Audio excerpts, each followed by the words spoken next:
The Harrison Tower had always been the symbol of success in our family.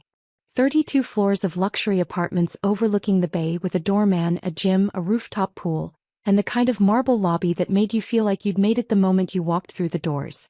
My brother Derek lived on the 28th floor. He'd been there for 3 years and he never let anyone forget it. I was 27 years old, sitting in Derek's apartment for what he'd called an emergency family meeting, and I could already tell this wasn't going to go well. "Thanks for coming on short notice," Derek said, pouring himself a scotch from the crystal decanter on his bar cart. He didn't offer anyone else a drink. "I wanted to discuss Mom's living situation." Our mother sat on Derek's leather sectional, looking uncomfortable. She was 63, recently widowed and living in the house where Derek and I had grown up, a modest 3-bedroom in the suburbs that was now too big for her alone. "I've been thinking," Derek continued, "that it's time for Mom to downsize. The house is too much for her to maintain and frankly, it's not in the best neighborhood anymore." "The neighborhood is fine," I said quietly. Derek ignored me. "I've found a lovely assisted living community about 20 minutes from here. Very affordable, lots of activities, other widows her age." "I'm not an invalid," Mom interrupted. "I don't need assisted living." "Not yet," Derek agreed smoothly. "But it's better to plan ahead. The facility has different levels of care available as you age. It's practical. It's also expensive," I pointed out. "Those places run $4,000 to $6,000 a month." "Which is why we need to sell the house," Derek said. "The equity will cover several years of care and by then we can reassess." I noticed he said we but meant I. Derek had always been good at making unilateral decisions sound collaborative. "I don't want to sell the house," Mom said firmly. "Your father and I bought that house 35 years ago. You and Naomi grew up there. It's full of memories. It's full of outdated appliances and a roof that needs replacing," Derek countered. "Be realistic, Mom. You can't maintain it on your own." "She's not on her own," I said. "I've been helping." "You?" Derek laughed. "Naomi, you can barely afford your own rent. How are you going to help Mom maintain a house?" "I manage," I said evenly. "You work at a property management company," Derek said dismissively. "You make what, $40,000 a year? Maybe $50,000 if they're generous? You're not in a position to help anyone." My mother's sister, Aunt Denise, spoke up from her chair by the window. "Derek has a point, honey. You're still establishing yourself. It's wonderful that you want to help, but maybe Derek's idea makes more sense financially." "Exactly," Derek said. "This isn't about what anyone wants emotionally. It's about what makes financial sense. Mom needs to sell the house, move somewhere more manageable and let me handle the financial planning." "Let you handle it," I repeated. "I'm a senior account manager at Fidelity," Derek said, his chest puffing slightly. "I manage $200 million in client assets. I think I'm qualified to make financial decisions for this family." He'd been saying variations of this for years. Derek was 32, had an MBA from a decent school, and worked at a respected investment firm. He made good money, around $180,000 a year with bonuses, and he lived in the Harrison Tower, which everyone in our family knew cost at least $4,500 a month for his 2-bedroom apartment. I worked at a property management company, which was technically true. What my family didn't know was that I owned the property management company and 37 other buildings, including the Harrison Tower. But I'd never corrected their assumptions, and now seemed like an interesting time to continue that pattern. "Mom should make her own decisions," I said calmly. "Mom is emotional about this," Derek shot back. "She needs someone thinking clearly. Someone with actual financial expertise." "And you think that's you?" "I know it is. Naomi, look, I'm not trying to be harsh, but let's be honest about our respective situations. I live in the Harrison Tower. I drive a BMW. I manage millions in assets. He gestured vaguely at me. "You can't even afford rent here." The words hung in the air. Mom looked uncomfortable. "Derek, that's unkind." "It's honest," Derek interrupted. "Naomi works in property management. She probably makes entry-level wages. There's nothing wrong with that, but it means she's not in a position to offer financial advice to anyone." Aunt Denise nodded reluctantly. "He's not wrong, Naomi. You're still young, still building your career. Maybe let Derek take the lead on this. Maybe try Section 8 housing, Mom added quietly, trying to be helpful. I've heard they have programs for young professionals now. Nothing to be ashamed of. I just smiled quietly. Section 8 housing. My mother was suggesting I apply for government housing assistance while I sat in an apartment building I owned, listening to my brother lecture me about financial planning. The irony was almost beautiful. Derek was warming to his theme now. In fact, Naomi, maybe this is a good opportunity to discuss your own financial situation. Have you thought about your retirement planning? Your emergency fund? Do you even have a 401k? I'm financially stable, I said mildly. Stable isn't the same as secure, Derek lectured. At your age, you should be saving at least 15% of your income. Are you doing that? I'm doing fine. That's not an answer. Look, I'm happy to help you set up a basic investment account. Nothing fancy, maybe some index funds, a Roth IRA. I can walk you through the basics. That's generous, I said. It's family, Derek replied magnanimously. I'd be a pretty terrible brother if I didn't help you get on track financially. There was a knock at the apartment door. Derek frowned. I wasn't expecting anyone. He walked to the door and opened it to reveal Michael Torres, the building's property manager. Michael was 52, had been managing the Harrison Tower for me since I bought it 18 months ago, and he was holding a tablet and looking apologetic. Mr. Williams, Michael said formally. I apologize for the interruption. I need to speak with Ms. Williams for a moment. Pie mother? Derek asked, confused. Ms. Naomi Williams, Michael clarified, looking past Derek to where I sat. Every eye in the room turned to me. I stood and walked to the door. What's up, Michael? I'm sorry to interrupt your family gathering, but we have a situation with Unit 2804. The tenant is 3 months behind on rent, and the final notice period expired yesterday. He glanced at Derek, then back to me. Ms. Williams, should I start the eviction process? The silence in Derek's apartment was absolute. Unit 2804, I said slowly. That's Mr. Williams's unit, correct? Yes, ma'am.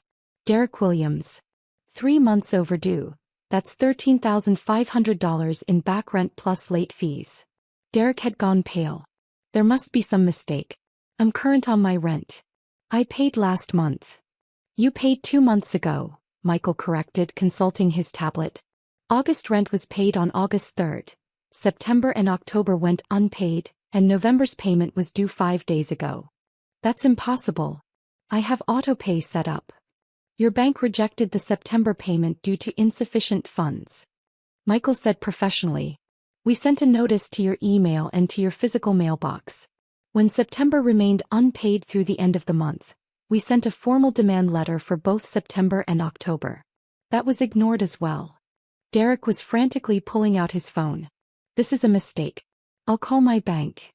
Mr. Williams, Michael said patiently, I've been managing properties for 25 years. I know the difference between a banking error and unpaid rent. You're 3 months behind. That's grounds for eviction proceedings. You can't evict me, Derek said, his voice rising. I'm a good tenant. I've been here for 3 years. Which makes the sudden non-payment more concerning, Michael replied. Ms. Williams, what would you like me to do? Mom was staring at me. Why is he asking you? I looked at Michael, then at my family, then back to Michael. Give me a moment with my family, please. Of course, ma'am. I'll be in the lobby when you're ready to discuss this further. He nodded politely and left. Derek closed the door slowly. When he turned back to us, his face was red. What the hell was that? Why was he asking you about my eviction? Because I'm the owner, I said simply. The owner of what? The building. The Harrison Tower. I bought it 18 months ago for $87 million. Michael manages it for me, but all major decisions, including evictions, require my approval. Aunt Denise laughed nervously. That's not funny, Naomi. I'm not joking. Derek was shaking his head. That's insane. You're telling me you own this building? This luxury high-rise in the most expensive part of the city? Yes. With what money? You work at a property management company. I own a property management company, I corrected. Williams Property Group. We manage 42 buildings across 3 states. Current portfolio value is approximately $340 million. The number landed like a physical blow. Mom had gone white. $340 million? Give or take depending on market conditions. The Harrison Tower is one of our flagship properties. We bought it as part of a larger acquisition deal. 6 buildings total, all luxury residential. Derek sat down heavily on his sectional. You're lying. This is some kind of joke. I can show you the deed if you'd like, I offered. It's public record. Williams Property Group LLC purchased the Harrison Tower from Coastal Residential Partners in March of last year. I'm the sole owner of Williams Property Group. How? Mom whispered. How is this possible? I started the company 5 years ago with a small commercial property I bought using money I'd saved. I renovated it, leased it out, used the profits to buy another property. Then another. I built it slowly, carefully, reinvesting everything. 5 years, Aunt Denise said faintly. You've been doing this for 5 years? Yes. I started when I was 22 with a $400,000 commercial space in a developing neighborhood. I saw the potential before other investors did. By the time I was 24, I owned 3 properties. By 25, I had 8. The growth accelerated from there. Derek was staring at his phone, frantically searching. Williams Property Group, he read aloud. Private real estate investment and management firm. Specializes in luxury residential and mixed-use properties. Portfolio includes. He looked up, his expression shocked. The Harborview Apartments. The Metropolitan Complex. The fucking Harrison Tower. You own all of these. Among others, I confirmed. But you never said anything. You let us think. I let you assume, I corrected. There's a difference. I work in property management. That's true. I just happen to own the company doing the managing. Mom was crying quietly. Why didn't you tell us? When would I have told you? I asked gently. At Sunday dinners when Derek talked about his job managing other people's money? At holidays when everyone congratulated him on his BMW lease? Every time I tried to talk about my work, someone changed the subject or made a joke about me being an assistant or a secretary. We didn't know, Aunt Denise protested. Because you didn't ask, I replied. You all decided what my life looked like and nothing I said was going to change those assumptions. Derek stood abruptly. The rent. He said I'm 3 months behind. That's not, I have the money. Do you? I asked quietly. He fell silent. Derek, I said carefully, I've seen the financials for this unit. You pay $4,500 a month for a 2-bedroom apartment. Your salary is approximately $180,000 before taxes, which means you're taking home maybe $110,000 after taxes and 401k contributions. Your car payment is $850 a month. Your student loans are $1,200 a month. Your rent is $4,500. That's $6,550 in fixed monthly expenses alone. How do you know all that? He demanded. As I pay attention. You've mentioned your car payment. You've complained about student loans. And I own your building so I know exactly what you pay in rent. Mom was doing math in her head. That's more than half his take-home pay just on those 3 things. Exactly, I said. Add in food, utilities, insurance, entertainment. Derek's been living paycheck to paycheck for years. One unexpected expense, one bad month, and suddenly he can't make rent. Derek's face was red. I had some unexpected costs. My car needed repairs. $4,000 in repairs, I said. I know because you mentioned it at dinner last month. You had to use your emergency fund. So, that's what emergency funds are for. They are. But you didn't rebuild it. Then your friend got married and you were in the wedding party. That was another $2,000 between the tux rental, the bachelor party, the gift, the travel. Then you took that vacation to Miami. I deserved a vacation. I'm not saying you didn't. I'm saying you've been spending more than you make for months and now it's caught up with you. The September rent hit your account when you didn't have enough to cover it. October was the same. And now November is due and you're $13,500 in the hole. The apartment was completely silent. How do you know all this? Mom asked quietly. Some of it he told us at family dinners. The rest I could deduce from the rental records and the notices Michael sent. Derek ignored 3 separate communications about the past due rent. Derek was staring at his phone, his face pale. I thought I had autopay set up. I thought it was handled. I've been so busy at work. Too busy to check your bank account? I asked. Too busy to read the notices in your mailbox? I get a lot of mail. I thought they were just newsletters or... He stopped, realizing how weak that sounded. Aunt Denise was shaking her head. Derek, honey, how could you let it get this bad? I didn't let it get anywhere, Derek snapped. I've just had some cash flow issues. It happens. I'll pay it all back. With what money? I asked. Your next paycheck? That won't even cover 1 month of rent, let alone 3 months plus late fees. I'll figure it out. Will you? Because from where I'm sitting, you're about to be evicted from your luxury apartment while trying to convince Mom to sell her house so you can manage her finances. The implications settled over the room like ash. Mom looked at Derek with new eyes. You wanted me to sell the house, while you were behind on your own rent. That's different. How is it different?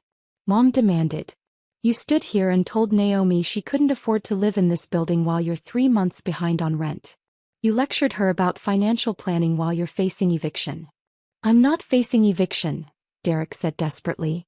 Naomi wouldn't evict her own brother. Right, Naomi? You wouldn't actually evict me. I looked at him for a long moment. Why not? Because I'm your brother.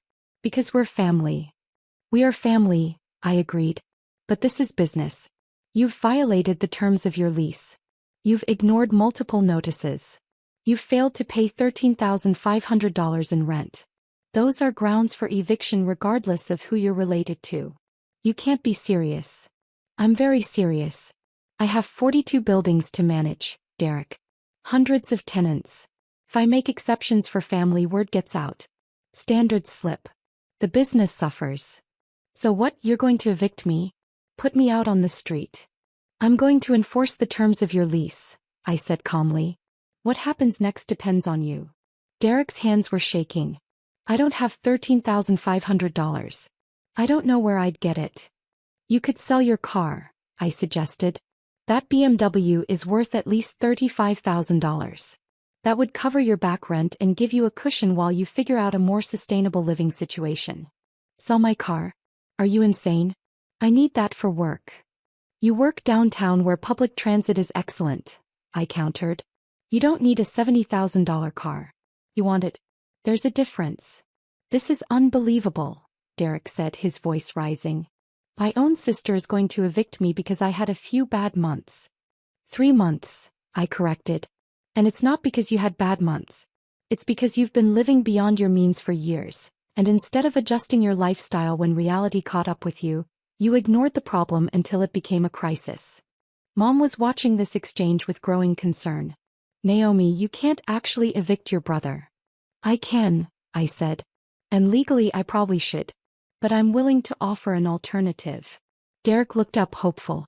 What alternative? You have 30 days to pay the back rent in full. During that time you can stay in your apartment. But at the end of 30 days, regardless of whether you've paid or not, you're moving out. Moving out. But I paid. The market rate for your apartment is $5,200 a month, I said. You've been getting a below-market rate because you signed your lease 3 years ago before the neighborhood values increased.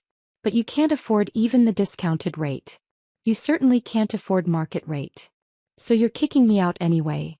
I'm giving you 30 days to find a place you can actually afford, I corrected. Consider it a favor. Most landlords would start eviction proceedings immediately and have you out in 14 days with an eviction on your record that would make it nearly impossible to rent anywhere decent. Aunt Denise spoke up hesitantly. Naomi, maybe you could reduce his rent? Since you own the building. I could, I agreed. But I won't. Derek needs to learn to live within his means. Subsidizing his lifestyle doesn't help him. It just delays the inevitable. You're being cruel, Derek said. I'm being honest, I replied. Something you haven't been with yourself for years. You make good money, Derek. $180,000 a year is more than most people will ever make. But you spend like you make $300,000. The math doesn't work and eventually reality catches up. Mom had been quiet, processing all of this. Now she spoke, her voice steady. Derek, is this why you wanted me to sell the house? Were you planning to use the money from the sale? Derek's silence was answer enough. Oh, Derek, Mom whispered. I wasn't going to steal it, Derek protested. I thought maybe I could borrow some. Just to get caught up. I would have paid it back. With what money? I asked again. You don't have the income to pay it back. You just get deeper in debt. I could get a raise. Could you? Or are you just hoping? Derek, you're a senior account manager. Unless you're promoted to VP, which typically takes another 3 to 5 years, your salary isn't increasing significantly. And even if it did, you'd just spend more. Derek slumped on his sectional, his head in his hands. I don't know what to do. Start by being honest, I said gently. Sell the car. Move to an apartment that costs $2,000 a month instead of $4,500. Cut up your credit cards. Build an actual emergency fund. Live like you make $180,000 instead of pretending you make twice that. And give up everything I've worked for?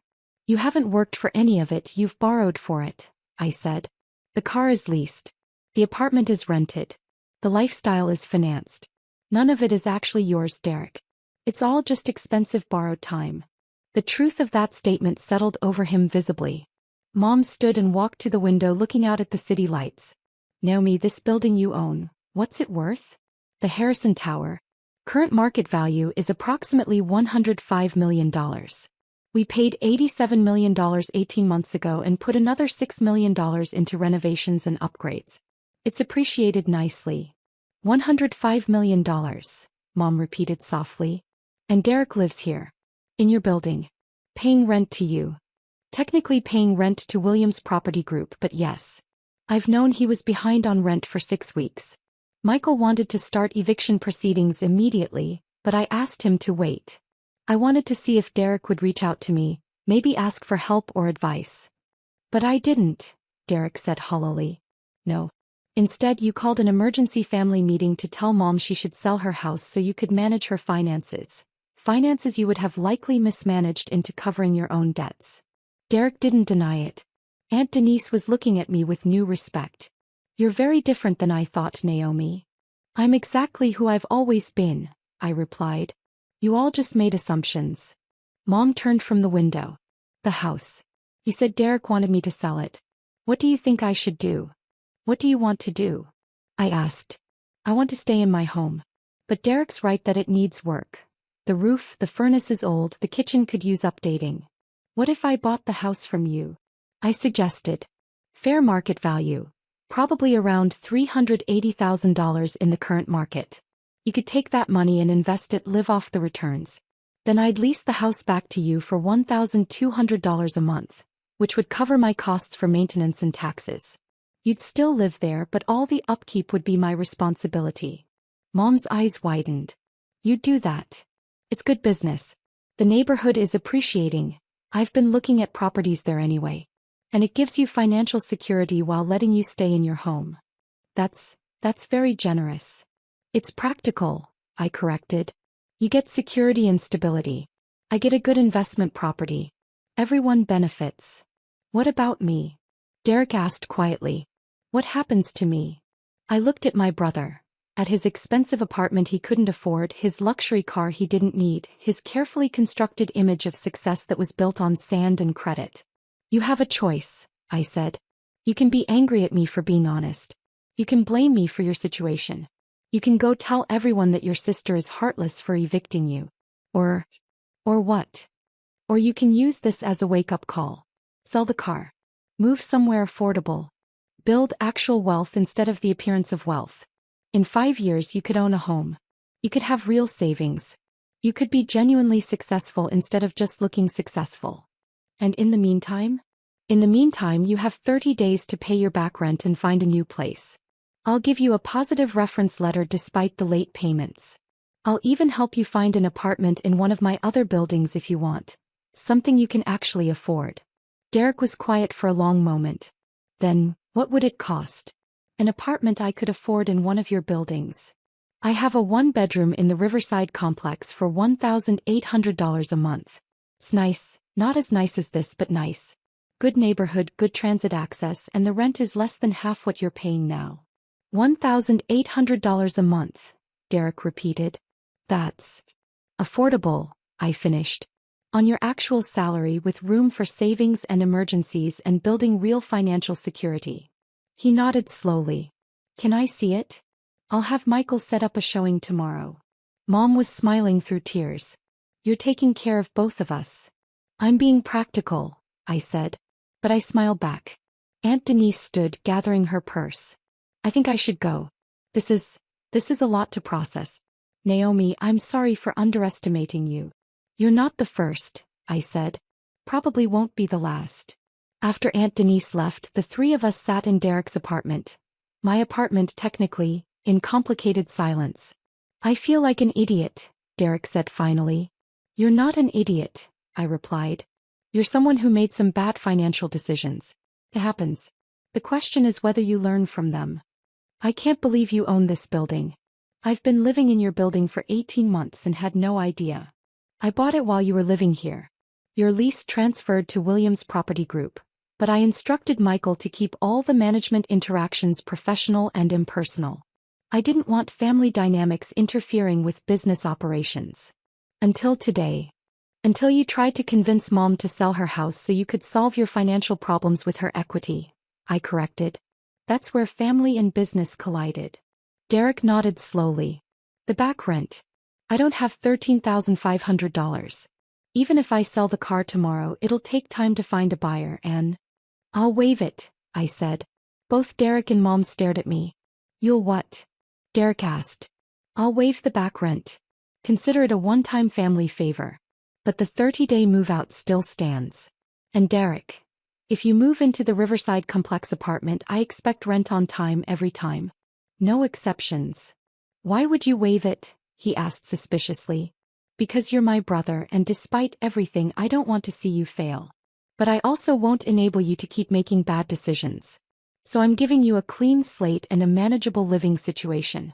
What you do with it is up to you. Derek's eyes were damp. I'm sorry. For everything I said tonight. For how I've treated you. For not seeing what you'd accomplished. Apology accepted, I said simply. Mom came over and hugged me tightly. Your father would be so proud of you. I'm so proud of you. Thanks, Mom. When you buy the house, if you buy the house, can I paint the kitchen?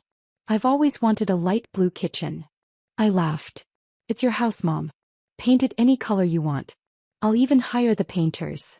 After another hour of logistics discussion, Derek's move-out timeline, Mom's house sale details, the Riverside Complex apartment showing, I finally left Derek's apartment and took the elevator down to the lobby. Michael was waiting as promised. How'd it go? He asked. About as well as could be expected. He'll be moving out in 30 days. I'm waiving the back rent. Michael nodded. Family is complicated. Always, I agreed. But I'm offering him a unit at Riverside. 1 bedroom, $1,800. Can you prepare the lease? Of course. And your mother's house purchase. I'll send you the details tomorrow. We'll need to move quickly on that one. She's motivated to sell and I want to make sure she's taken care of. You're a good daughter, Michael observed. I'm a practical businesswoman who happens to care about her family, I corrected with a smile. Those things aren't mutually exclusive. No, I agreed. They're not. I walked out of the Harrison Tower into the cool evening air. Behind me, the building rose 32 floors, each window a story, each apartment a life. My building. My investment. My responsibility. But also my family's home, at least for 30 more days. My phone buzzed. A text from Derek. Thank you. I'll do better. Then Mom. I love you, sweetheart. Thank you for everything. I smiled and slipped my phone into my pocket. $340 million in property. 42 buildings. Hundreds of tenants. And one very humbling family meeting. But that's the thing about success. It's not about what you own or how much you're worth. It's about what you do with it. How you treat people. How you balance business with compassion, accountability with kindness. My brother had learned a hard lesson tonight. But he'd learned it from someone who actually cared about him, not from some faceless corporation that would have put him on the street without a second thought. And my mother would get to stay in her home, surrounded by her memories, without the financial stress that had been keeping her up at night. I'd built a real estate empire in 5 years. But tonight I'd built something more important. I'd built a foundation for my family's future. One that was based on honesty, sustainability, and genuine success rather than borrowed luxury. And that was worth more than any building in my portfolio. I hailed a cab and headed home to my own apartment. A modest 2-bedroom in one of my mid-range buildings, because I didn't need luxury to feel successful. I just needed to know I'd built something real. Something that would last. Something that could help the people I loved, even when they didn't realize they needed help. The cab pulled away from the Harrison Tower and I watched it recede in the rearview mirror. All 32 floors of glass and steel, glowing against the night sky. My building. My brother's wake-up call. My family's future. And tomorrow it would just be Tuesday. Another day of managing properties, reviewing financials, making decisions that affected hundreds of lives. But tonight had been personal. And sometimes that made all the difference.